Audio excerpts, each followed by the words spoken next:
So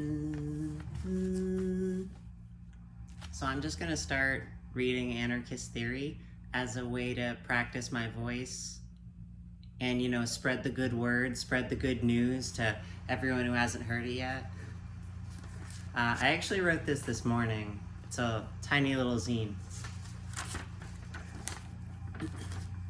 Anarchism, an ideology which asserts autonomy for all people, with common facets of free association or federation as a process of forming egalitarian associations without the coercion of government, mutual aid, and direct action, meshes itself well with common ideas present in Buddhism. Buddhism asserts, within the suttas, or the scriptural accounts of the Buddhist teachings, that in order to practice the Dhamma, which is the teachings, we must have the four requisites for practice. That is food, shelter, medicine, and clothing. And if someone lacks one or more of these requisites, they'll struggle to implement the Dhamma and engage with the Sangha, which is the community of Buddhists. In the Vinaya, which is the rules for monastics, there's a lack of strong hierarchy. Individual monastics are not granted more institutional power than other monastics. Individual responsibilities are sometimes doled out, such as someone who accounts for food storage, and are both elected by and immediately recallable by the Sangha. There is an acknowledged social expectation that more experienced monastics ought to be respected, in the same way that we respect the shoemaker in the matter of making shoes, we respect the monastic in the matter of Dhamma. Yet those experienced monastics do not, or rather didn't originally, have coercive power to compel other monastics into service or specific action. If one monastic feels that to do something is to break with the Dhamma, they should not do it, even if a senior monastic asks it. Synthesizing Buddhism with anarchism, we produce an anarchist Buddhism, which pays special attention to ensuring the four requisites for all via the Sangha, essentially an emphasis on communalism, and in doing so, empower a higher and more desirable form of autonomy, the type of autonomy that allows us to practice the Dhamma and live freely is far more desirable than an autonomy that lets us struggle and die in isolation. An Anarcho-Buddhist praxis seeks to provide the four requisites to all people in the knowledge that without those requisites, they cannot seriously approach or practice with the Buddha, Dhamma, and Sangha. While providing those requisites, it is understood that coercion or force cannot compel someone to Dhamma, that no one else can practice for you, that you have to be at the forefront of your own liberation, and you must be empowered with autonomy in order to practice the Dhamma genuinely. As Anarcho-Buddhists, we assert the most effective, compassionate, and virtuous way to lead people to the Buddha, Dhamma, and Sangha is to provide the material requisites without coercion or hierarchy, to allow people to exist with a high degree of autonomy such that they might realize the dukkha, or the suffering, stress, and unsatisfactoriness of the world, and seek an end to it through the practice of sila, samadhi, and panya, or virtue, concentration, and wisdom. Gotta drink some fucking water.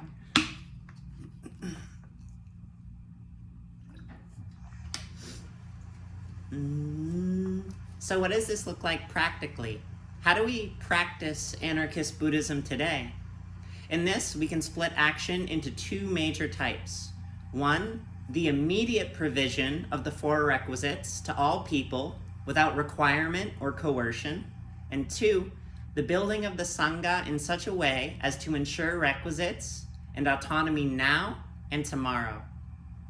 The first point of immediate provision is experienced when we give a hungry person food, provide medical care, hand out jackets for the cold, and give houses to those without. It's a present, albeit temporary, fix to a long-standing issue. A sandwich lasts only until it is eaten. This kind of praxis is immediately beneficial. It's a crucial praxis of sila, to provide for others the opportunity to see the Dhamma, Yet this giving alone is not enough to ensure a long-term and consistent access to the requisites. It's a temporary stopgap under an imperialist capitalist system that demands some go without food so that others may eat from golden tables heaped with caviar. In order to eliminate those who live without the requisites for practice, we must revolutionize society to provide food, medicine, shelter, and clothing for all people, regardless of who they are, what they have done, will do, or are doing. We can begin to create the kind of Sangha that provides for all by creating communities which are horizontal or non-hierarchical, independent, self-sustaining, and that have a culture of material mutual aid. We can cultivate the basic well-being needed to see the Buddha, Dhamma, and Sangha. By creating communities independent of the state and capitalism, we empower ourselves to effectively provide for ourselves and those around us. Practically, this involves land acquisition, self-sustaining material good recreation, as in recycling and sustainable farming and manufacturing, and a cultural attitude of compassionate giving to all who are without. By creating communal structures outside the arm of the state, we can create the shell of the new world within the old. Do you see what I did there?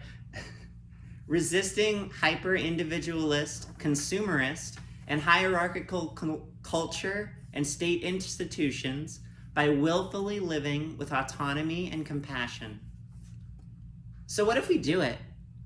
What happens if we disregard the claims of the state to every tree and every tract of land, every naturally growing food and every human body, to assert that all beings have a right to autonomy, and that through enshrining autonomy and providing for the body, we empower all beings to reach towards nibbana, or enlightenment, the end of dukkha.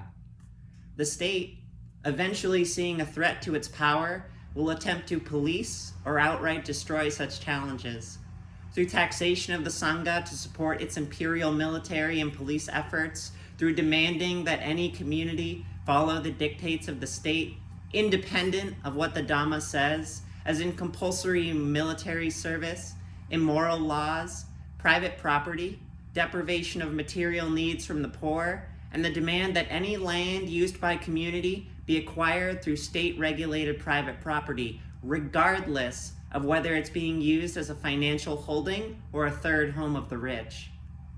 There are many tactics we might employ to avoid or subvert the ire of the state, including literally hiding from the eyes of the state, camo's cool, refusing its dictates, and even defending our communities with force when the state seeks to eradicate us. We can look to practices of squatting or occupying unused buildings and land without state permission, nonviolent resistance, armed self-defense, sustainable manufacturing and agricultural practices, egalitarian decision-making, and free association to create a Sangha and ultimately world free of coercion and material deprivation. We can create a world with genuine freedom and autonomy, a world where no one goes cold, hungry, or without care. We can create the kind of pure land that conduces directly to awakening if we work together with intention and will. The path to a beautiful world and thriving Sangha is not without hardship. The practice is at times difficult and asks much of us. We are asked to change how we think and what we have been conditioned to do and believe. Yet if we follow the Dhamma and see others as they truly are, then tomorrow can be better if we work together. That was really hard. I'm going to keep doing this.